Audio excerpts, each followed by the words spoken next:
ನಮ್ಮ ಪರಲೋಕದ ದೇವರೇ, ಮುಂಜಾನೆ ವೇಳೆಯಲ್ಲಿ ನಮ್ಮ ಮಧ್ಯದಲ್ಲಿರುವ ನಿನ್ನ ವಿಶೇಷವಾದ ಪ್ರಸನ್ನತೆಗೋಸ್ಕರ ಸ್ತೋತ್ರ. ಕರ್ತನೆ, ನಿನ್ನ ಮನಸ್ಸಾರಿನ ಸ್ತುತಿಸಿದ್ದೇವೆ, ಏಕೆಂದರೆ ನೀನು ಎಲ್ಲ ಸ್ತೋತ್ರಕ್ಕೆ ಯೋಗ್ಯನು. ಈ ಸಮಯದಲ್ಲಿ ಕೂಡ ಕರ್ತನೆ, ನಿನ್ನ ವಾಕ್ಯ ಕಡೆಗೆ ನಮ್ಮ ಗಮನವನ್ನು ತಿರುಗಿಸುವಾಗ ನಮ್ಮೊಟ್ಟಿಗೆ ನೀನು ನೇರವಾಗಿ ನೀನು ಮಾತನಾಡು. ನಿನ್ನ ಮಾತಿನಲ್ಲಿ ಶಕ್ತಿ ಇದೆ, ನಿನ್ನ ಮಾತಿನಲ್ಲಿ ಜೀವವಿದೆ. ಇಡೀ ಲೋಕವನ್ನು ನಿನ್ನ ಬಾಯಿ ಮಾತಿನಿಂದ ಸೃಷ್ಟಿಸಿದ್ದೀಯಾ ಕರ್ತನೆ. ನಿನ್ನ ಮಾತು ಬರುವಾಗ ನಮ್ಮಲ್ಲಿ ಜೀವ ಉಂಟಾಗಲಿ, ಅದ್ಭುತಗಳು ಉಂಟಾಗಲಿ, ಬಿಡುಗಡೆ ಉಂಟಾಗಲಿ ಕರ್ತನೆ. ನಿನ್ನ ವಾಕ್ಯದಲ್ಲಿ ಶಕ್ತಿ ಇದೆ. ಯೇಸುವೇ, ನೀನು ಹೇಳಿದೆ, ನೀವು ಸತ್ಯವನ್ನು ತಿಳಿದುಕೊಳ್ಳಿರಿ, ಸತ್ಯವು ನಿಮ್ಮನ್ನು ಬಿಡುಗಡೆ ಮಾಡ್ತದೆ ಎಂಬುದಾಗಿ.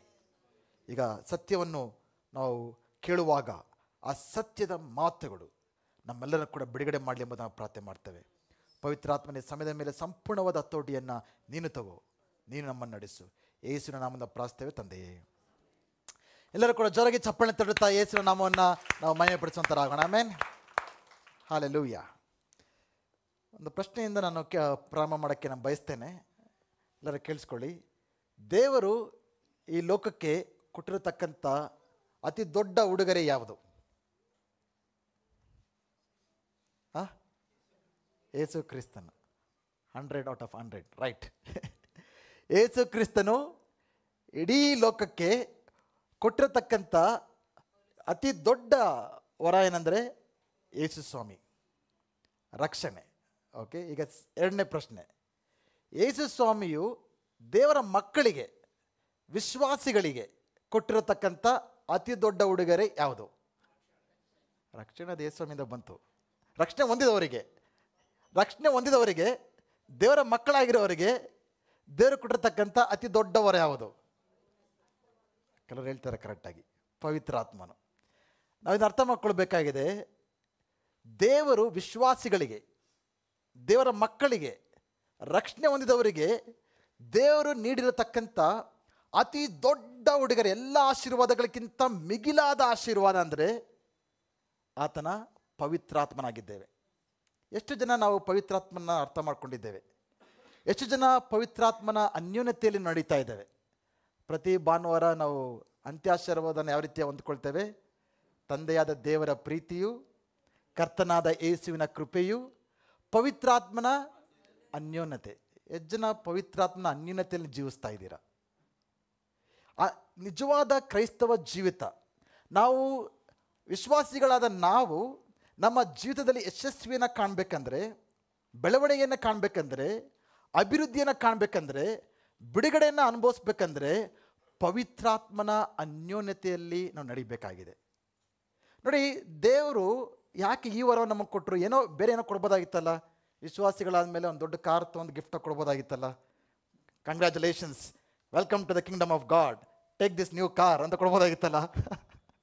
ನೀವು ರಕ್ಷಣೆ ಹೊಂದಿದಾಗ ನೀವು ಒಳ್ಳೆ ತೀರ್ಮಾನ ತಗೊಂಡಿದ್ದೆ, ಒಂದು ಮನೆ ನಿಮಗೆ ಗಿಫ್ಟಾಗಿ ಕೊಡ್ತಾ ಇದ್ದೀನಿ, ತಗೊಳ್ಳಿ ಅಂತ ಕೊಡ್ಬೋದಾಗಿತ್ತಲ್ಲ. ಅವೆಲ್ಲ ಬಿಟ್ಟು ದೇವರು ಯಾಕೆ ಈ ವರವನ್ನು ನಮಗೆ ಕೊಟ್ಟಿದ್ದಾರೆ? ನೋಡೋಣ. ಅಪೊಸ್ತಲ ಕೃತ್ಯಗಳು 1ನೇ ಅಧ್ಯಾಯ 4ರಿಂದ 5ನೇ ವಚನ ಓದೋಣ.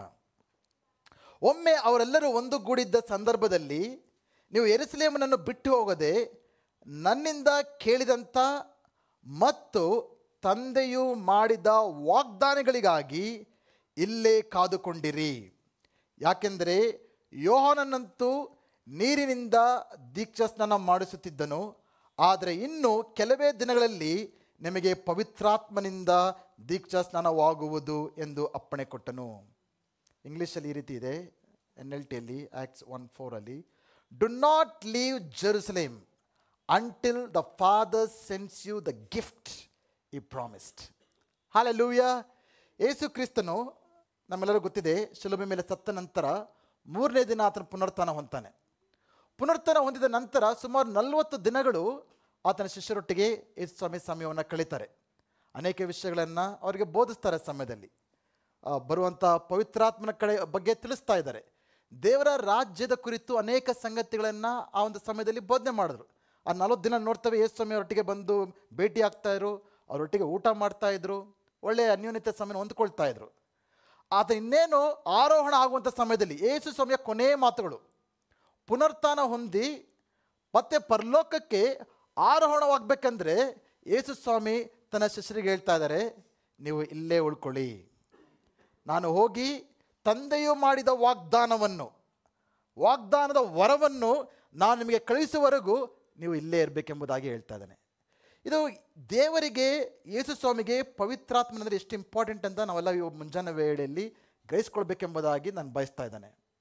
ಯೇಸು ಸ್ವಾಮಿಯು ತನ್ನ ಶಿಲುಬೆಗೆ ಪಡುವುದಕ್ಕಾಗಿ ಹಿಡಿಯಲ್ಪಟ್ಟ ರಾತ್ರಿಯಲ್ಲೂ ಕೂಡ ಯೇಸು ಸ್ವಾಮಿಯು ಶಿಷ್ಯರಿಗೆ ಮಾಡಿದ ಕೊನೆಯ ಬೋಧನೆ ಯಾವುದರ ವಿಷಯ ಕುರಿತು ಗೊತ್ತಾ?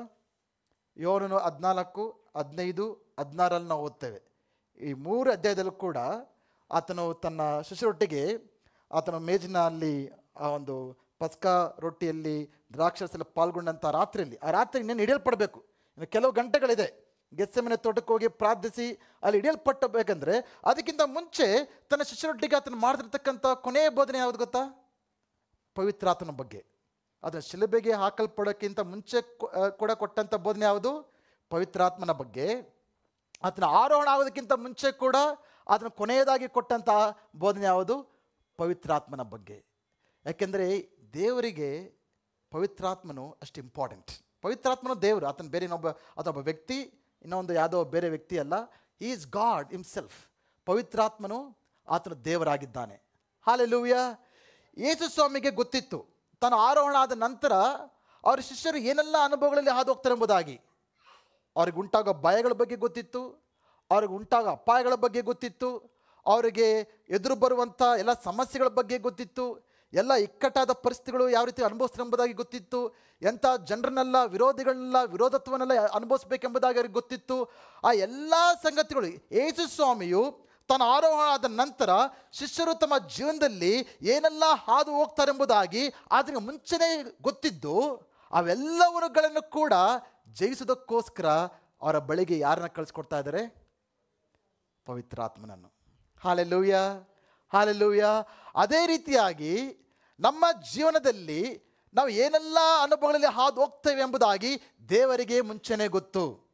ನಾವು ಎಂಥ ಭಯದ ಪರಿಸ್ಥಿತಿಗಳು ಹಾದು ಹೋಗ್ತೇವೆ, ಎಂಥ ರೋಗದ ಪರಿಸ್ಥಿತಿಗಳು ಹಾದು ಹೋಗ್ತೇವೆ, ಎಂಥ ಒಬ್ಬಂಟಿಕತನದ ಪರಿಸ್ಥಿತಿಯಲ್ಲಿ ಹಾದು ಹೋಗ್ತೇವೆ, ಎಂಥ ಕೊರತೆಗಳು ಅಗತ್ಯಗಳಲ್ಲಿ ನಾವು ಹಾದು ಹೋಗ್ತೇವೆ, ಎಂಥ ಸೋಲುಗಳ ನಡುವೆ ನಾವು ಹಾದು ಹೋಗ್ತೇವೆ, ಎಂಥ ಇಕ್ಕಟ್ಟಾದ ಪರಿಸ್ಥಿತಿಗಳನ್ನ ಹಾದು ಹೋಗ್ತೇವೆ, ಎಂಥ ಭಯ ಮೂಡಿಸುವ ಪರಿಸ್ಥಿತಿಗಳನ್ನ ಹಾದು ಹೋಗ್ತೇವೆ, ಎಂಥ ಒಂದು ಗೊಂದಲಗಳನ್ನು ಮೂಡಿಸುವ ಪರಿಸ್ಥಿತಿಗಳನ್ನ ಹಾದು ಹೋಗ್ತೇವೆ.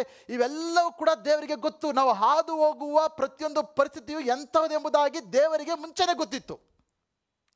ಅವೆಲ್ಲವನ್ನು ಕೂಡ ನಾವು ಜಯಿಸಬೇಕಂದ್ರೆ ಏನು ಬೇಕು ಎಂಬುದಾಗಿ ದೇವರಿಗೆ ಅನ್ನಿಸ್ತು? ಪವಿತ್ರಾತ್ಮನ ಸಹಾಯ. Hallelujah, hallelujah. ನಮ್ಮ ಜೀವನದ ಎಲ್ಲ ಸಮಸ್ಯೆಗಳಿಗೆ ಇರುವುದು ಒಂದೇ ಪರಿಹಾರ, ಒನ್ ಸ್ಟಾಪ್ ಸೊಲ್ಯೂಷನ್. ನಮ್ಮ ಜೀವನದಲ್ಲಿ ನಾವು ಎದುರಿಸುವಂಥ ಎಲ್ಲ ಒಂದು ಪರಿಹಾರಗಳಿಗೆ, ಎಲ್ಲ ಒಂದು ಪರಿಸ್ಥಿತಿಗಳಿಗೆ ಇರುವಂಥ ಪರಿಹಾರ ಯಾವುದು? ಪವಿತ್ರಾತ್ಮ. ಆ ಪವಿತ್ರಾತ್ಮನ ಎಷ್ಟರ ಮಟ್ಟಿನ ತಿಳ್ಕೊಂಡಿದ್ದೇವೆ? ಮುಂಜಾನೆ ವೇಳೆಯಲ್ಲಿ ದೇವರು ಮತ್ತೊಮ್ಮೆ ಇದು ಕೆಲವೊಮ್ಮೆ ಭಾಳ ಪರಿಚಯವಾಗಿರತಕ್ಕಂಥ ವಿಷಯವಾಗಿರ್ಬೋದು.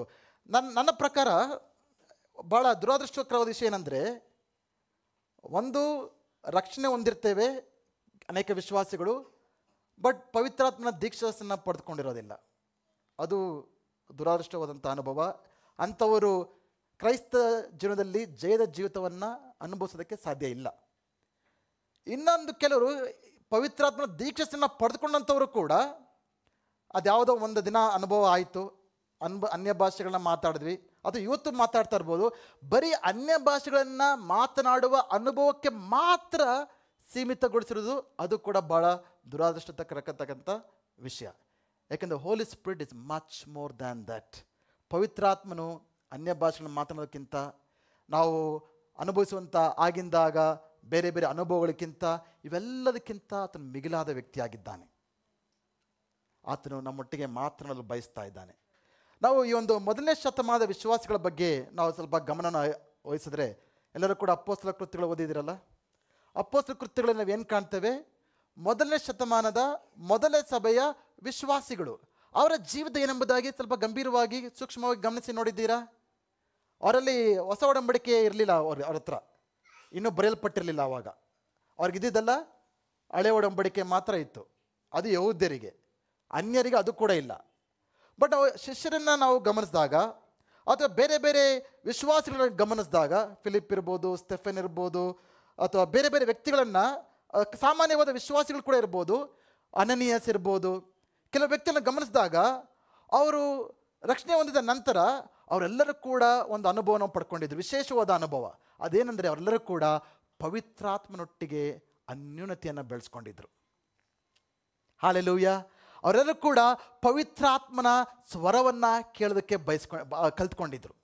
ಆದ ಕಾರಣ ನಾವು ನೋಡ್ತೇವೆ, ಆ ಒಂದು ಸಭೆಯು ಅಷ್ಟು ಆತ್ಮಭರಿತವಾದ ಸಭೆ, ಶಕ್ತಿಯಿಂದ ಕೂಡಿದಂಥ ಸಭೆ, ಅವರಿಗೆ ಬಂದಂಥ ಎಲ್ಲ ವಿರೋಧತ್ವವನ್ನು ಎದುರಿಸಿ ಅಷ್ಟೊಂದು ಸಭೆಗಳನ್ನು ಸಾವಿರಾರು ಜನರು ರಕ್ಷಣೆ ಹೊಂದುವ ರೀತಿಯಲ್ಲಿ, ಸಾವಿರಾರು ಜನರಿಗೆ ಸುವಾರ್ತೆಯನ್ನು ಹೇಳುವ ರೀತಿಯಲ್ಲಿ ಅವರು ಯಶಸ್ವಿಯಾದರು. ಅದಕ್ಕೆಲ್ಲ ಕಾರಣ ಯಾರು? ಅವರೆಲ್ಲರೂ ಕೂಡ ಪವಿತ್ರಾತ್ಮನೊಟ್ಟಿಗೆ ಸಂಭಾಷಿಸುವುದನ್ನು ಕಲ್ತ್ಕೊಂಡಿದ್ರು, ಪವಿತ್ರಾತ್ಮನೊಟ್ಟಿಗೆ ಸಹವಾಸವನ್ನು ಇಟ್ಟುಕೊಳ್ಳೋದಕ್ಕೆ ಕಲ್ತ್ಕೊಂಡಿದ್ರು, ಪವಿತ್ರಾತ್ಮನೊಟ್ಟಿಗೆ ಸಂಬಂಧವನ್ನು ಇಟ್ಕೊಳ್ಳೋದಕ್ಕೆ ಕಲ್ತ್ಕೊಂಡಿದ್ರು, ಪವಿತ್ರಾತ್ಮನೊಟ್ಟಿಗೆ ನಡೆಯುವುದನ್ನು ಅವರು ಕಲ್ತ್ಕೊಂಡಿದ್ರು.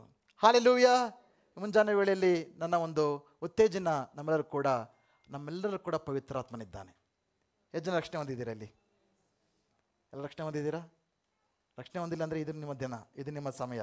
ಯೇಸುವಿಗೆ ನಿಮ್ಮ ಜೀವಿತ ಒಪ್ಪಿಸ್ಕೊಡಿ. ರಕ್ಷಣೆ ಹೊಂದಿದ ನಿಮ್ಮೆಲ್ಲರ ಒಳಗೆ ಯಾರಿದ್ದಾರೆ?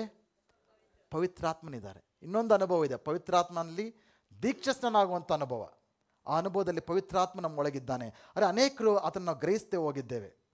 ಒಬ್ಬ ಹೆಂಗಸಿನ ಕಥೆ ನಾವು ಓದಿದೆ. ಆಕೆ ಬಂದ್ಬಿಟ್ಟು ವಾಲ್ಟ್ ಡಿಸ್ನಿ, ಅಮೇರಿಕಾದಲ್ಲಿ ಡಿಸ್ನಿ ಪಾರ್ಕ್ ಅಂತಿದೆ, ವರ್ಲ್ಡ್ ಫೇಮಸ್ ಪಾರ್ಕ್ ಅದು. ಓಕೆ, ಅದು ಆ ಪಾರ್ಕ್ನ ಕ್ರಿಯೇಟ್ ಮಾಡಿದಂಥ ಒಬ್ಬ ವ್ಯಕ್ತಿ, ಆತನ ಹೆಸರು ವಾಲ್ಟ್ ಡಿಸ್ನಿ. ಓಕೆ, ಆತನಿಗೊಬ್ಬ ಮನೆಯಲ್ಲಿ ಕೆಲಸ ಮಾಡೋಂಥ ವ್ಯಕ್ತಿ ಇದ್ಲು. ಆಕೆ ಹೆಸರು ಥೆಲ್ಮಾ ಹೋವಾರ್ಡ್ ಅಂತ.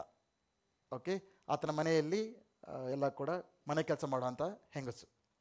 ಪ್ರತಿ ಕ್ರಿಸ್ಮಸ್ಗೂ ಈ ವಾಲ್ಟ್ ಡಿಸ್ನಿ ಆಕೆಗೆ ಒಂದು ಗಿಫ್ಟ್ ಕೊಡ್ತಾ ಇದ್ದ, ಒಂದು ಎನ್ವಲಪ್ ಕೊಡ್ತಾ ಇದ್ದ, ಎನ್ವಲಪ್.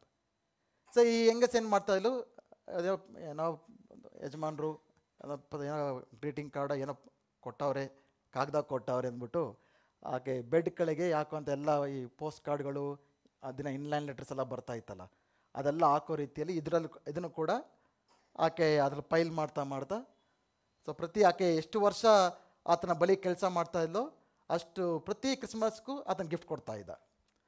ಆಕೆ ಸತ್ತ ಮೇಲೆ ಗೊತ್ತಾಯಿತು ಅದೆಲ್ಲ ಕೂಡ ಆಕೆ ದೇಹನ ಸಮಾಧಿ ಮಾಡೋಕ್ಕೆ ಬಂದ್ರಲ್ಲ ಆಕೆ ನಂಟರು ಸ್ನೇಹಿತರಲ್ಲ, ಅವ್ರಿಗೆ ನೋಡಿ ಅರ್ಥ ಆಯಿತು ಅದೆಲ್ಲ ಏನಂದರೆ ಪ್ರತಿ ಕ್ರಿಸ್ಮಸ್ ಆತನ ಕಂಪನಿಯ ಶೇರ್ಸನ್ನು ಆಕೆಗೆ ಕೊಡ್ತಾ ಇದ್ದ. ಅದ್ರ ವರ್ತ್ ಬಂದ್ಬಿಟ್ಟು ಹೇಳ್ತಾರೆ ಸುಮಾರು $30 million ಅಷ್ಟು ಶೇರ್ಸ್ ಆಕೆ ಬಳಿಯಲ್ಲಿತ್ತು. ಆಕೆ ದಿಂಬನ ಪಕ್ಕದಲ್ಲಿ ಇದ್ಕೊಂಡು ಅಷ್ಟು ಬಡ ಹೆಂಗಸಾಗಿ ಸತ್ಲು. ಶ್ರೀಮಂತರಾಗಿ ಬಾಳ್ಬೋದಾಗಿತ್ತು, ಸ್ವಂತ ಮನೆ ಕಟ್ಕೋಬೋದಾಗಿತ್ತು, ಸ್ವಂತ ಕಾರ್ ತೊಗೋಬೋದಾಗಿತ್ತು, ವಿಜೃಂಭಣೆಯಿಂದ ಜೀವಿಸ್ಬೋದಾಗಿತ್ತು. ಆ ಎಲ್ಲ ಆಕೆ ಬಳಿ ಇದ್ದರೂ ಕೂಡ ಅದನ್ನು ಅರ್ಥ ಮಾಡಿಕೊಳ್ಳದಿದ್ದಂಥ ಕಾರಣದಿಂದ, ಅದು ಏನು ಅಂತ ತಿಳಿದೇ ಹೋದ ಕಾರಣದಿಂದ ಆಕೆ ಒಬ್ಬ ಬಡ ಹೆಂಗಸಾಗಿ ಸತ್ಲು. ಅನೇಕ ವಿಶ್ವಾಸಿಗಳ ಪರಿಸ್ಥಿತಿ ಇವತ್ತಿದೆ. ದೇವರು ನಮಗೆ ಕಳಿಸಿರತಕ್ಕಂಥ ಈ ಗಿಫ್ಟ್ ಪವಿತ್ರಾತ್ಮ ನಾವು ಅರ್ಥ ಮಾಡ್ಕೊಂಡಿಲ್ಲ. ಅದೇನೋ ಕೇವಲ ಅನ್ಯ ಭಾಷೆಗಳು ಮಾತನಾಡುವಂಥದ್ದು, ಇಲ್ಲ ಪ್ರಾರ್ಥನೆ ಒಂದು ಸಮಯ, ಲಿಮಿಟೆಡ್ ಹಿಮ್. ನಾವು ಆತನ ಹೆಚ್ಚಾಗಿ ಆತನ ಬಯಸುವುದಾದರೆ ನಮ್ಮನ್ನೇ ನಾವು ಆತನ ಸಂಬಂಧ ಬೆಳೆಸ್ಕೊಳ್ಳೋದು ಹೇಗೆ? ಒಬ್ಬರೊಟ್ಟಿಗೆ ಸಂಬಂಧ ಹೇಗೆ ಬೆಳೆಸ್ಕೊಳ್ತೀರಾ? ನಾನು ನಿಮ್ಮ ಜೊತೆ ಸಂಬಂಧ ಬೆಳೆಸ್ಕೋಬೇಕಂದ್ರೆ ಹೇಗೆ ಬೆಳೆಸ್ಕೊಳ್ಳೋದು? ಸಮಯ ತಗೋಬೇಕು, ಮಾತಾಡಬೇಕು, ನಿಮ್ಮ ಸ್ವರವನ್ನು ನಾನು ಕೇಳಬೇಕು, ನಿಮ್ಮ ಹೃದಯದಿಂದ ನಾನು ತಿಳ್ಕೋಬೇಕು, ನಿಮಗೆ ಇಷ್ಟ ಬಂದ ರೀತಿಯಲ್ಲಿ ನಾನು ಜೀವಿಸ್ಬೇಕು. ನಿಮಗೆ ಅಗೌರವದಿಂದ ನಡ್ಕೊಂಡ್ರೆ ನಾನು ಮತ್ತೆ ಸೇರಿಸ್ತೀರಾ ನೀವು ಪಕ್ಕದಲ್ಲಿ? ಹಾಗೆ ಅನೇಕ ಸಾರಿ ದೇವರಿಗೆ ಗೌರವಿಸುವ ರೀತಿಯಲ್ಲಿ, ಮೆಚ್ಚಿಸುವ ರೀತಿಯಲ್ಲಿ ಆ ಒಂದು ನಮ್ಮ ಮನಸ್ಸೆಲ್ಲ ಆತ ತಿಳ್ಕೊಳ್ಳೋಕ್ಕೆ ನಮ್ಮನ್ನೇ ನಾವು ಕೊಡಬೇಕಾಗತ್ತೆ. ಆವಾಗ ಪವಿತ್ರಾತ್ಮನ ಅನ್ಯೋನ್ಯತೆಯಲ್ಲಿ ನಾವು ಬೆಳೆಯೋದಾದರೆ ನಮ್ಮ ಜೀವಿತ ಸಂಪೂರ್ಣವಾಗಿ ಬದಲಾವಣೆ ಆಗುತ್ತೆ. ಯಾಕೆ ನಮ್ಮ ಜೀವಿತ ಅಷ್ಟು ಸಾಧಾರಣವಾಗಿದೆ? ಕ್ರೈಸ್ತವರಾಗಿ, ರಕ್ಷಿಸಲ್ಪಟ್ಟವರಾಗಿ, ಸಭೆಗೆ ಬಂದವರಾಗಿ, ದೇವರ ವಾಕ್ಯವನ್ನು ತಿಳ್ಕೊಂಡವರಾಗಿ ಯಾಕೆ ಅನೇಕ ಸಾರಿ ನಮ್ಮ ಜೀವಿತಗಳು ಅಷ್ಟು ಸಾಧಾರಣವಾಗಿ ಕಾಣಪಡ್ತವೆ? ಯಾಕೆ ಅನೇಕ ಸಾರಿ ನಮ್ಮ ಜೀವಿತಗಳು ನಮ್ಮ ಪಕ್ಕದ ಮನೆಯವರ ಜೀವಿತವು ಯಾವುದೇ ವ್ಯತ್ಯಾಸ ಯಾಕಿಲ್ಲ? ನಮ್ಮ ಜೊತೆ ಕೆಲಸ ಮಾಡೋರೊಟ್ಟಿಗೂ ನಮ್ಮ ಒಂದು ಕಂಪೇರ್ ಮಾಡಿದ್ರೆ ಯಾಕೆ ಏನು ವ್ಯತ್ಯಾಸ ಇಲ್ಲ? ಯಾಕೆಂದರೆ ನಾವು ಈ ಪವಿತ್ರಾತ್ಮನ ವರವನ್ನು ಗ್ರಹಿಸದೆ ಆತನ ಅನ್ಯೋನ್ಯತೆಯಲ್ಲಿ ನಾವು ಬೆಳಕಾಗದೆ ಹೋಗ್ತಾ ಇದ್ದೇವೆ. ಮತ್ತೊಮ್ಮೆ ಅರ್ಥ ಮಾಡ್ಕೊಳ್ಳಿ, ಈ ಲೋಕದಲ್ಲಿ ನಾವು ಜೀವಿಸೋದಕ್ಕೆ ಬೇಕಾಗಿರುವ ಎಲ್ಲ ಸಂಗತಿಗಳನ್ನು ದೇವರು ತನ್ನ ಪವಿತ್ರಾತ್ಮನ ಮೂಲಕ ಅನುಗ್ರಹಿಸಿಕೊಟ್ಟಿದ್ದಾನೆ. ಆಮೇನ್. ಇನ್ನು ಏನನ್ನು ಕೊಡಬೇಕಾಗಿಲ್ಲ, ದೇವರು ಆಲ್ರೆಡಿ ಎಲ್ಲ ಕೂಡ ನಮಗೆ ಕೊಟ್ಬಿಟ್ಟಿದ್ದಾನೆ. ಯೇಸು ಸ್ವಾಮಿಯನ್ನು ಕೊಟ್ಟರು, ತನಗಿದ್ದಂಥ ಒಬ್ಬನೇ ಮಗನನ್ನು ನಮಗಾಗಿ ಕೊಟ್ಟರು. ಅಷ್ಟೇ ಅಲ್ಲ, ಯೇಸು ಸ್ವಾಮಿ ಆರೋಹಣ ಆದಮೇಲೆ ತನ್ನ ಪವಿತ್ರಾತ್ಮನನ್ನು ಕಳಿಸ್ಕೊಟ್ರು. ಇಷ್ಟೆಲ್ಲ ಪಡ್ಕೊಂಡು ಕೂಡ ಅನೇಕ ಸಮಯ ಅಂತೇವೆ ಕೇಳ್ತೇವೆ, ದೇವರೇ ಏನು ಕೊಟ್ಟೆ? ಕೆಲವು ಮಕ್ಕಳಿರ್ತಾರೆ, ತಂದೆ ತಾಯಿಗಳೇ ಕಷ್ಟಪಟ್ಟು ಬೆಳೆಸಿರ್ತಾರೆ, ಎಲ್ಲ ಮಾಡಿರ್ತಾರೆ, ಎಲ್ಲ ಆದಮೇಲೆ ನೀನೇನು ಮಾಡಿದೆ, ನೀನೇನು ಕೊಟ್ಟೆ ಅಂತ ಕೇಳ್ತಾರೆ. ಓಕೆ, ಆ ರೀತಿಯಾಗಿ ದೇವರು ನಮಗೆಲ್ಲ ಮಾಡಿದ್ರು ಕೂಡ, ಎಲ್ಲ ಕೊಟ್ಟಿದ್ರು ಕೂಡ ಅದಕ್ಕೆ ಕೃತಜ್ಞತೆಯಿಂದ ಸ್ತೋತ್ರ ಹೇಳೋದನ್ನು ಬಿಟ್ಟು ನಾವೇನು ಮಾಡ್ತೇವೆ? ಯಾಕೆ ದೇವರು ನನ್ನ ಕೈ ಬಿಟ್ಬಿಟ್ಟಿದ್ದಾರೆ, ಯಾಕೆ ನನ್ನ ದೇವರು ನನ್ನ ಪ್ರಾರ್ಥನೆನ ಕೇಳ್ತಾ ಇಲ್ಲ, ಯಾಕೆ ದೇವರು ನನಗೆ ಸಹಾಯ ಮಾಡ್ತಾ ಇಲ್ಲ, ಯಾಕೆ ದೇವರಿಂದ ದೂರವಾಗಿದ್ದಾರೆ ಅಂತ ಪ್ರಶ್ನೆಗಳು ಕೇಳ್ತೇವೆ. ಈ ಪ್ರಶ್ನೆಗಳು ಕೇಳಿದ್ರೆ ಆ ತಂದೆ ತಾಯಿ ಎಷ್ಟು ನೋವಾಗ್ಬೋದಲ್ಲ. ಚಿಕ್ಕವರಿಂದ ಎಷ್ಟು ಕಷ್ಟಪಟ್ಟು ನಿಮ್ಮನ್ನ ಬೆಳೆಸಿ ಆ ತಂದೆ ತಾಯಿಗಳನ್ನ ನೋಡಿ ಏನು ಮಾಡಿದ ಕೇಳಿದ್ರೆ ಆ ತಂದೆ ತಾಯಿ ನೋವಾಗುತ್ತಾ ಇಲ್ವಾ? ಅದೇ ರೀತಿ ನಮ್ಮ ದೇವ್ರಿಗೂ ನೋವಾಗುತ್ತಾ ಇಲ್ವಾ? ದೇವರು ಏನು ಮಾಡ್ತಾ ಇದೆಯಾ ನೀನು, ಏನು ಕೊಟ್ಟೆ ನೀನು ಅಂತ ಕೇಳಿದ್ರೆ.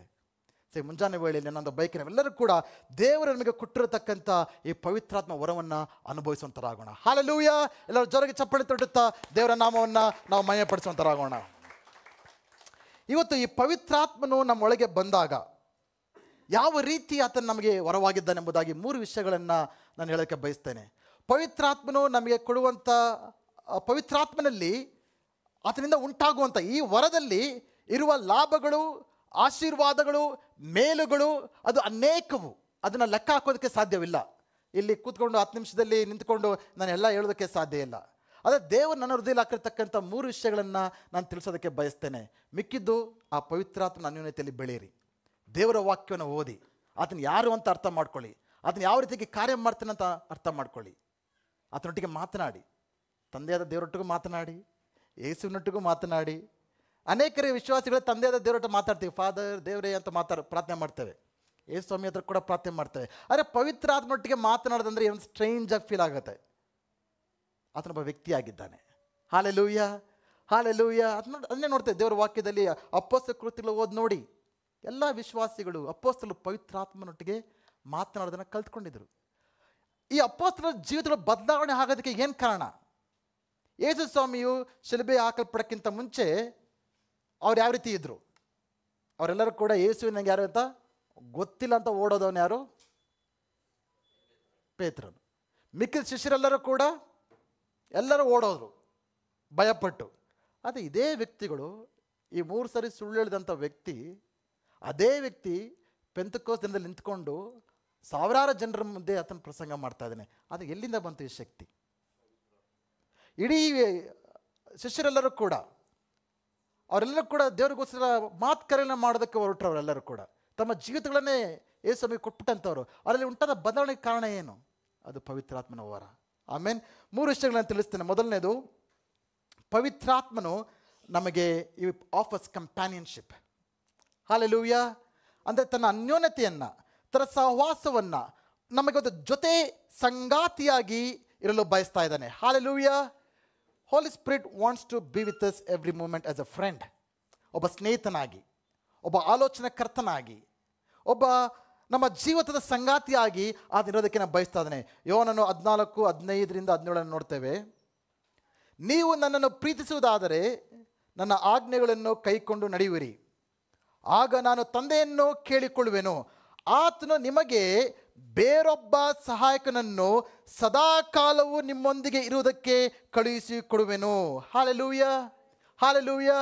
ಯೇಸು ಹೇಳ್ತಾ ಇದ್ದಾರೆ ತನ್ನ ಶಿಷ್ಯರಿಗೆ, ನಾನು ನಿಮ್ಮನ್ನು ಬಿಟ್ಟು ಹೋಗ್ತಾ ಇದ್ದೇನೆ, ಆದರೆ ಬೇಜಾರು ಮಾಡ್ಕೋಬೇಡಿ, ಭಯ ಪಡಬೇಡಿ, ನಿಮ್ಮ ಹೃದಯಗಳು ಕಳವಳಗೊಳ್ಳದಿರಲಿ, ನಾನು ಹೋಗ್ತಾ ಇದ್ದೀನಿ ಅಂತ.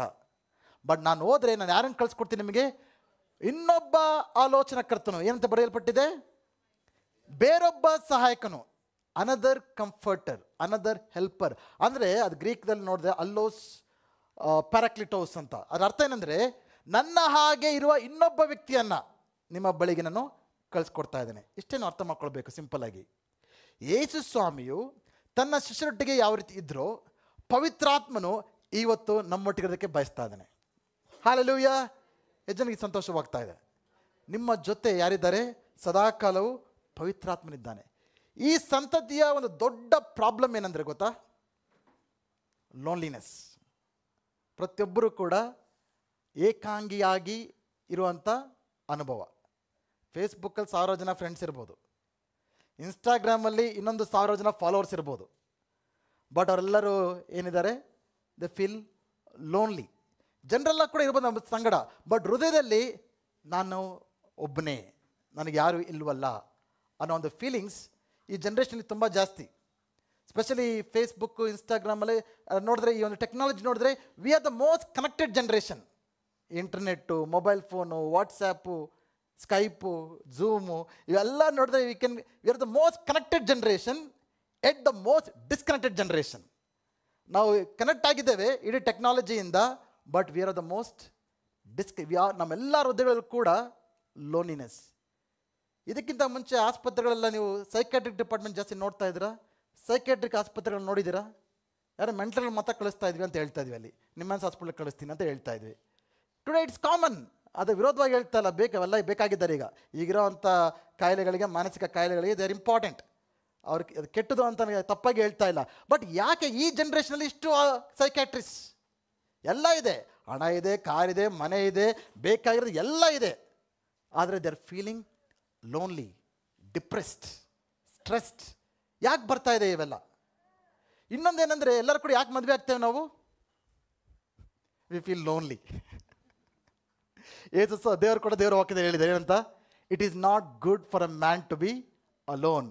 ಅಂದರೆ ಒಬ್ಬ ಮನುಷ್ಯನು ಒಬ್ಬಂಟಿಗಾಗಿರೋದು ಒಳ್ಳೆಯದಲ್ಲ ಎಂಬುದಾಗಿ ದೇವರು ಸೂಕ್ತವಾದ ಸಹಚಾರಿಯನ್ನು ಆದಾಮ್ಗೆ ಕೊಟ್ಟರು. ಸೊ ಮದುವೆ ಅನ್ನೋದು ಏನು ಪ್ರಾಬ್ಲಮ್ನ ಸಾಲ್ವ್ ಮಾಡಬೇಕು? ನಮಗಿರೋ ಲೋನ್ಲಿನೆಸ್ ಅನ್ನೋ ಪ್ರಾಬ್ಲಮ್ನ, ಯಾರು ಮದುವೆ ಆಗಬೇಕಂತ ಅವ್ರಿಗೆಲ್ಲ ಡಿಸ್ಕರೇಜ್ಮೆಂಟ್ ಅಲ್ಲ ಇದು, ಓಕೆ.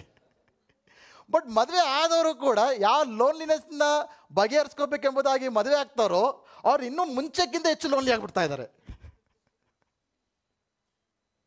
ನಿಜನ ಸುಳ್ಳ?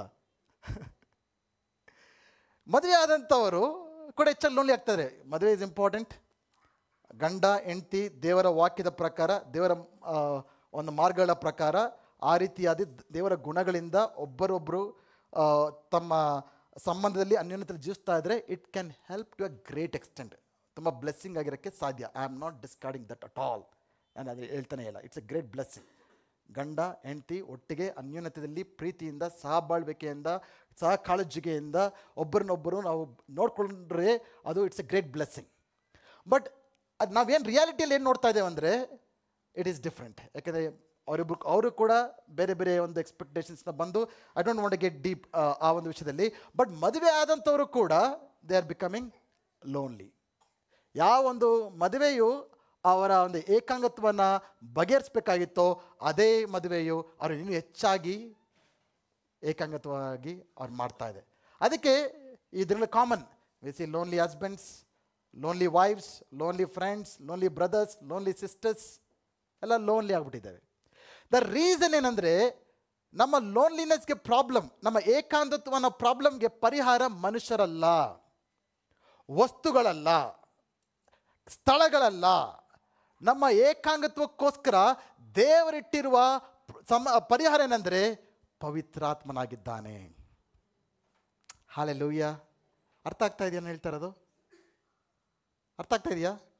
ಯಾವ ವಿಶ್ವಾಸಿಯು ಪವಿತ್ರಾತ್ಮನೊಟ್ಟಿಗೆ ಅನ್ಯೋನ್ಯತೆಯಲ್ಲಿ ಜೀವಿಸ್ತಾನೋ, ಪ್ರತಿದಿನ ಹೋಗುವಾಗಲೂ ಬರುವಾಗಲೂ, ಎದ್ದಾಗ ಮಲಗಿದಾಗ, ಪ್ರತಿಯೊಂದು ನಿಮಿಷದಲ್ಲೂ ಪವಿತ್ರಾತ್ಮನ ಕಡೆಗೆ ತನ್ನ ಮನಸ್ಸನ್ನು ಕೊಟ್ಟು ಆತನಿಗೆ ಸಂಭಾಷಣೆಯಲ್ಲಿ ಕಳೆಯುವಂಥ ವಿಶ್ವಾಸಿಯು ಎಂದಿಗೂ ಕೂಡ ನಾನು ಏಕಾಂಗಿ ಅನ್ನೋ ಭಾವನೆ ಬರೋದಕ್ಕೆ ಸಾಧ್ಯನೇ ಇಲ್ಲ.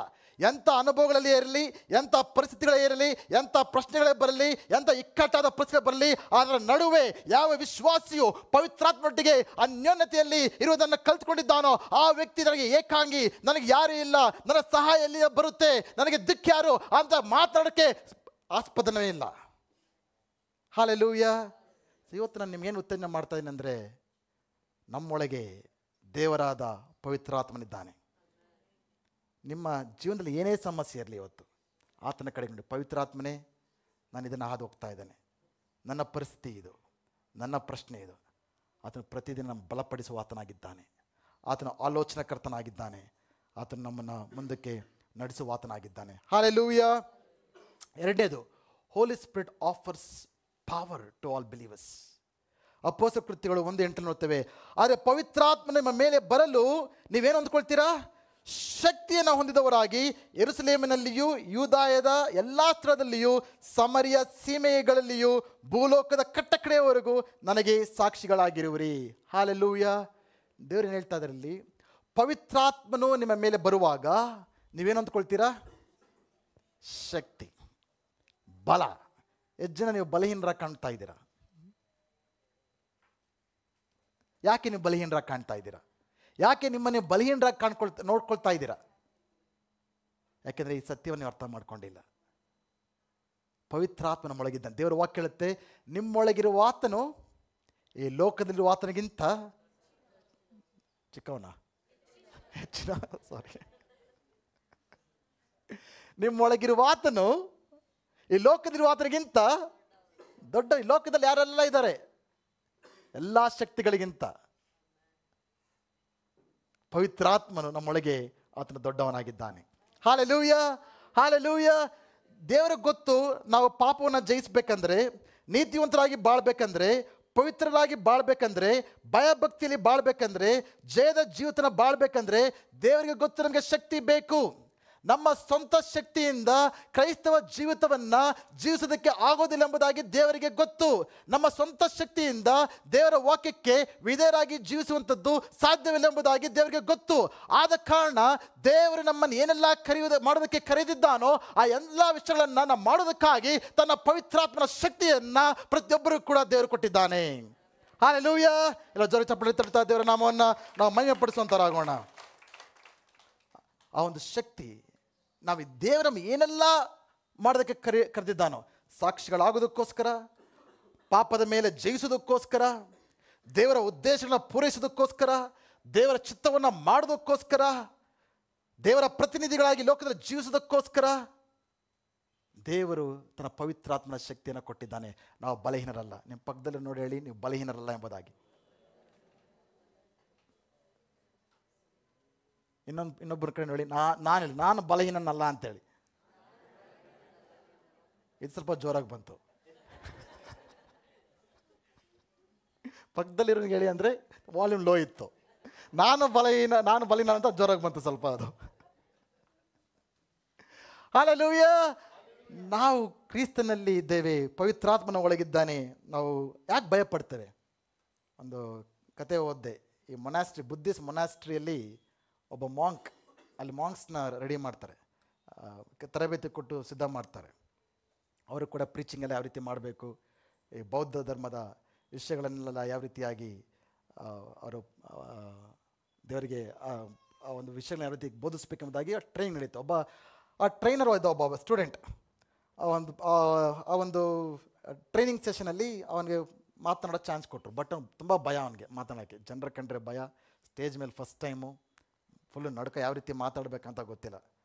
ಅವ್ನು ಬಂದು ನಿಂತ್ಕೊಳ್ತಾನೆ. ಎಲ್ಲ ಜನರ ಒಂದ್ಸತಿ ನೋಡಿದ್ರೆ ಎಲ್ಲರೂ ಕೂಡ ಅವ್ನು ನೋಡ್ತಾ ಇದ್ದಾರೆ. ಎಲ್ಲ ಕುಳಿತುಕೊಂಡಿದ್ದೀರಾ, ನಾನು ಎಲ್ಲರನ್ನೂ ನೋಡದೇ ಇರ್ಬೋದು, ಆಗಿಂದಾಗ ಕಣ್ಣು ಆಡಿಸ್ತಾ ಇರ್ತೀನಿ ಹಿಂಗೆ. ಬಟ್ ನಿಮ್ಮೆಲ್ಲರ ಕಣ್ಣುಗಳು ಯಾರ ಮೇಲಿದೆ? ಸೊ ಅವನಿಗೆ ಅಲ್ಲಿ ನಿಂತ್ಕೊಂಡು ಎಲ್ಲರ ಕಣ್ಣುಗಳು ನೋಡಿದಾಗ ಅವ್ರ ಫ್ರೆಂಡ್ಸು, ಅವ್ರ ಟೀಚರ್ಸು, ಅವ್ರ ಮಾಸ್ಟರ್ಸು, ಅವ್ರ ಪ್ರಿನ್ಸಿಪಲ್, ಅವನಿಗೆ ಫುಲ್ಲು ನಡ್ಕ ಉಂಟಾಗಿ ಅವ್ನು ಕೇಳ್ತಾನೆ. ಈ ರೀತಿಗೆ ಪ್ರಶ್ನೆ ಫಸ್ಟ್ ಈ ರೀತಿ ಸ್ಟಾರ್ಟ್ ಮಾಡ್ತಾನೆ. ನಾನಿವತ್ತು ಏನು ಬೋಧನೆ ಮಾಡ್ತಾಯಿದ್ದೀನಿ ಅಂತ ಎಷ್ಟು ಜನರಿಗೆ ಗೊತ್ತು ಅಂತ ಕೇಳ್ತಾನೆ. ಆಬ್ವಿಯಸ್ಲಿ ಎಲ್ಲರೂ ಹೇಳ್ತಾರೆ ನಮಗೆ ಗೊತ್ತಿಲ್ಲ ಅಂದರು. ಆತ ಹೇಳ್ತಾನೆ ನನಗೂ ಗೊತ್ತಿಲ್ಲ ಅಂದ್ಬಿಟ್ಟು ವಾಪಸ್ ಹೋಗ್ತಾನೆ. ಆದರೆ ಬಿಡಲಿಲ್ಲ ಅವ್ರ ಟೀಚರ್ಸು, ಅವರೆಲ್ಲರೂ ಕೂಡ. ಅವರೆಲ್ಲರೂ ಏನು ಮಾಡ್ತಾರೆ, ಮತ್ತೆ ನೆಕ್ಸ್ಟ್ ವೀಕ್ ಬಿಡ ನೀನು ಹೆಂಗಾದ್ರೂ ಹೋಗಿ ಹೊತ್ತು ನಿಂತ್ಕೊಂಡು ನೀನು ಟೀಚ್ ಮಾಡಬೇಕೆಂಬುದಾಗಿ ಮತ್ತೆ ಅವ್ರನ್ನ ಕೇಳ್ತಾನೆ. ಅದನ್ನು ಮತ್ತೆ ಹೆಂಗೋ ಧೈರ್ಯ ಪಡಿಸ್ಕೊಂಡು ಆ ರಾತ್ರಿ ಎಲ್ಲ ಏನೆಲ್ಲ ಟ್ರೈನಿಂಗ್ ತೊಗೊಂಡು ಫುಲ್ ಪ್ರಾಕ್ಟೀಸ್ ಮಾಡಿಕೊಂಡು ಮತ್ತೆ ಬೆಳಗ್ಗೆ ಬಂದು ನಿಂತ್ಕೊಂಡು ನಂಗೆ ಕೇಳ್ತಾನೆ, ಇವತ್ತು ಎಷ್ಟು ಜನಕ್ಕೆ ನಾನೇನು ಬೋಧನೆ ಮಾಡ್ತೀನಿ ಎಂಬುದಾಗಿ ನಿಮಗೆ ತಿಳಿದಿದೆ ಎಂಬುದಾಗಿ ಮತ್ತೆ ಕೇಳ್ತಾನೆ. ಅದಕ್ಕೆ ಅವ್ರನ್ನ ಕೆಲವರು ಹೇಳ್ತಾರೆ, ನಮಗೆ ಗೊತ್ತಿಲ್ಲ ಅಂತ ಹೇಳಿದ್ರೆ ಗೊತ್ತು, ನನಗೂ ಗೊತ್ತಿಲ್ಲ ಅಂದ್ಬಿಟ್ಟು ಹೋಗ್ಬಿಡ್ತಾನೆ ಗೊತ್ತು ಅಂತ ಅವ್ರಿಗೆ ಗೊತ್ತಾಯಿತು. ಅದಕ್ಕೆ ಇಲ್ಲ ಈ ಸತಿ ರೆಡಿಯಾಗಿ ಏನು ಆನ್ಸರ್ ಹೇಳ್ತಾ ಇದ್ದಾರೆ, ನಮಗೆಲ್ಲರೂ ಕೂಡ ಗೊತ್ತಿದೆ ಅಂತ ಹೇಳೋರು. ನಿಮಗೆ ಗೊತ್ತಿದ ಮೇಲೆ ನಾನು ಯಾಕೆ ಹೇಳಲಿ, ಹೋಗಿ ಅಂತ ಕಳಿಸ್ತು. ನೆಕ್ಸ್ಟ್ ಎಲ್ಲರೂ ಬಿಡಲಿಲ್ಲ, ಇನ್ನು ಹೆಂಗಾದ್ರೂ ಮಾಡೋ ಪಾಠ ಕಲಿಸ್ಬೇಕು ಇವನಿಗೆ ಅಂತ ಬೇರೆಲ್ಲ ಪ್ಲ್ಯಾನ್ ಮಾಡಿಕೊಂಡು ಮತ್ತೆ ಶುಕ್ರವಾರ ಕ್ಲಾಸ್ ಮತ್ತೆ ಅವನು ಒಳಗೆ ತಂದು ನಿಲ್ಲಿಸ್ತಾರೆ. ಮತ್ತೆ ಅವನು ಹೆಂಗೋ ರೆಡಿ ಮಾಡಿಕೊಂಡು ಧೈರ್ಯ ಪಡಿಸ್ಕೊಂಡು ಮತ್ತೆ ಬಂದು ನಿಂತ್ಕೊಳ್ತಾನೆ. ಇವ್ರು ಬೇರೆಲ್ಲರೂ ಕೂಡ ಪ್ಲ್ಯಾನ್ ಮಾಡ್ಕೊಂಡು ಬಂದಿದ್ರು, ಎಲ್ಲರ ಸ್ಟೂಡೆಂಟ್ಸ್ ಎಲ್ಲ, ಫ್ರೆಂಡ್ಸ್ ಎಲ್ಲ, ನಿಮ್ಗೆ ಹೆಂಗಾದ್ರೂ ಸರಿ ಮಾಡಿ ಸತಿ ಬುದ್ಧಿ ಕಳಿಸ್ಬೇಕು, ಸರಿ ಪಾಠ ಹೇಳಬೇಕು ಅಂತ. ಸೊ ಮತ್ತೆ ಬಂದೆಲ್ಲ ನಿಂತ್ಕೊಂಡು ಕೇಳ್ತಾನೆ, ಎಷ್ಟು ಜನಕ್ಕೆ ಗೊತ್ತಿವತ್ತು ನಾನು ಏನು ಹೇಳಬೇಕಿದ್ದೇನೆ ಅಂತ. ಅದಕ್ಕೆ ಎಲ್ಲ ಪ್ಲ್ಯಾನ್ ಮಾಡ್ಕೊಂಬಂದಿದ್ರು. ಕೆಲವರು ಅರ್ಧ ಜನ ಹೇಳಿದ್ರು ನಮಗೆ ಗೊತ್ತಿದೆ ಅಂತ, ಇನ್ನೊಂದು ಅರ್ಧ ಜನ ಹೇಳಿದ್ರು ನಮಗೆ ಗೊತ್ತಿಲ್ಲ ಅಂತ ಹೇಳಿದ್ರು. ಅದಕ್ಕೆ ಇವನೇನು ಹೇಳ್ದ, ಯಾರಿಗೆಲ್ಲ ಗೊತ್ತಿದೆಯೋ ಹೋಗ್ಬಿಟ್ಟು ಗೊತ್ತಿಲ್ದಿರೋ ಹೇಳಿ ಅಂತ. ಅನೇಕರಿಗೆ ದೇವರ ವಾಕ್ಯ ಹೇಳ್ಬೇಕಂದ್ರೆ ಭಯ, ಸಾಕ್ಷಿ ಹೇಳ್ಬೇಕಂದ್ರೆ ಭಯ, ಪ್ರಾರ್ಥನೆ ಮಾಡ್ಬೇಕಂದ್ರೆ ಭಯ, ಮಾಡಬಾರ್ದೆಲ್ಲ ಮಾಡೋಕ್ಕೆ ಭಯ ಇಲ್ಲ, ಏನು ಮಾಡಬೇಕು ಅದು ಮಾಡೋಕ್ಕೆ ಭಯ. ಪವಿತ್ರಾತ್ಮನು ನಮ್ಮ ಮೇಲೆ ಬರುವಾಗ ಅದರ ಶಕ್ತಿನ ಕೊಡುವ ಆತ ಆಗಿದ್ದಾನೆ, ಧೈರ್ಯವನ್ನು ಕೊಡುವ ಆತ ಆಗಿದ್ದಾನೆ. ಅದು ಕೊಲ್ಲಕ್ಕೆ ಬಂದವರಂತ ಮೇಲೆ ಮುಂದೆ ನಿಂತ್ಕೊಂಡು ಪೇತ್ರನ ಯೋಹಾನರು ಧೈರ್ಯವಾಗಿ ಮಾತಾಡ್ತಾ ಇದ್ದಾರೆ. ಕತ್ತಿಗೆ ಎದರಲಿಲ್ಲ, ಸಿಂಹದ ಬಾಯಿಗಳಿಗೆ ಎದರಲಿಲ್ಲ, ಯಾವ ಅಧಿಕಾರಕ್ಕೂ ಎದರಲಿಲ್ಲ. ಎಲ್ಲಿಂದ ಬಂತವ್ರಿಗೆ ಈ ಧೈರ್ಯ? ಅದು ಪವಿತ್ರಾತ್ಮನ ಶಕ್ತಿಯಿಂದ. ಹಾಲೆಲೂಯ, ಹಾಲೆಲೂಯ. ಮೂರನೇ ವಿಷಯ ಹೇಳಕ್ಕೆ ಬಯಸ್ತೇನೆ ಕೊನೆಯದಾಗಿ, holy spirit offers guidance to all the believers. ಪವಿತ್ರಾತ್ಮನು ನಮಗೆ ಮಾರ್ಗದರ್ಶನವನ್ನು, ಆಲೋಚನೆಯನ್ನು, ತೀರ್ಮಾನವನ್ನು ತಿಳ್ಕೊಳ್ಳೋಕ್ಕೆ ಸಹಾಯ ಮಾಡ್ತಾ ಇದ್ದಾನೆ. ಪ್ರತಿದಿನವೂ ನಾವು ನೂರಾರು ತೀರ್ಮಾನಗಳನ್ನು ತಿಳ್ಕೊಳ್ಬೇಕಾಗಿದೆ. ಒಂದು ರಿಸರ್ಚ್ ಮಾಡಿದ ಒಬ್ಬರು ಹೇಳ್ತಾ ಇದ್ದಾರೆ, ಕೊಲಂಬಿಯಾ ರಿಸರ್ಚರ್ ಶೀನಾ ಅಯ್ಯಂಗಾರ್ ಅಂತ, ಅವರೊಂದು ರಿಸರ್ಚ್ ಪ್ರಕಾರ ಮಾಡಿ ಅವ್ರು ಹೇಳ್ತಾ ಇದ್ದಾರೆ, ಪ್ರತಿ ವ್ಯಕ್ತಿ ಒಂದು ದಿನದಲ್ಲಿ ಸುಮಾರು 76, ಕನಿಷ್ಠ ಪಕ್ಷ 70 ನಿರ್ಧಾರಗಳನ್ನು ಆ ವ್ಯಕ್ತಿಗೆ ತೆಗೆದುಕೊಳ್ತಾನೆ ಅಂತ. 70 ಚಾಯ್ಸಸ್, ಕಾನ್ಷಿಯಸ್ ಡಿಸಿಷನ್ಸ್. 70. ಇವತ್ತೆಲ್ಲರಕ್ಕೊಂದು ಡಿಸಿಷನ್ ತೊಗೊಂಡ್ರಿ ನೀವು, ಏನಂತ? ಚರ್ಚಿಗೆ ಬರಬೇಕು ಅಂತ. ಕೆಲವರು ಡಿಸೈಡ್ ಮಾಡಿದ್ರಿ ಬೇಗ ಬರಬೇಕು ಅಂತ, ಕೆಲವರು ಡಿಸೈಡ್ ಮಾಡಿದ್ರಿ ಸ್ವಲ್ಪ ಲೇಟ್ ಆದರೆ ಪರವಾಗಿಲ್ಲ, 2 ಆಡ್ತಾನೆ ಅಂದ್ಕೊಂಡು ಬಂದ್ರಿ, ಒಟ್ಟಿನಲ್ಲಿ ಬಂದ್ರಿ. Great decision, praise the lord, hallelujah. So ಒಳ್ಳೆ ಡಿಸಿಷನ್ಗಳನ್ನ ತೊಗೊಳ್ಳಿ ಇದನ್ನ ಎಲ್ಲ. ಸೊ ಪ್ರತಿ ವ್ಯಕ್ತಿ ಎಷ್ಟು ಡಿಸಿಷನ್ ತೊಗೊಳ್ತಾರೆ ಒಂದು ದಿನಕ್ಕೆ?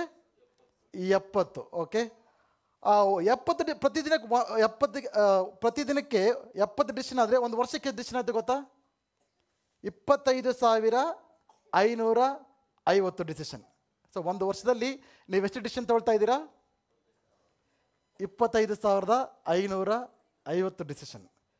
ಆ್ಯಾವ್ರೇಜ್ ಒಬ್ಬ ವ್ಯಕ್ತಿ 70 ವರ್ಷ ಜೀವಿಸಿದ್ರೆ ಗ್ರೇಟ್, ಅದು 70 ವರ್ಷ ಜೀವಿಸಿದ್ರೆ. ಬಟ್ 70 ವರ್ಷ ಒಬ್ಬ ವ್ಯಕ್ತಿ ಜೀವಿಸಿದ್ರೆ ಎಷ್ಟು ಡಿಸಿಷನ್ ತೊಗೊಳ್ತಾನೆ ಗೊತ್ತಾ ಆತನು? 1,78,08,500 ಡಿಸಿಷನ್ಸ್.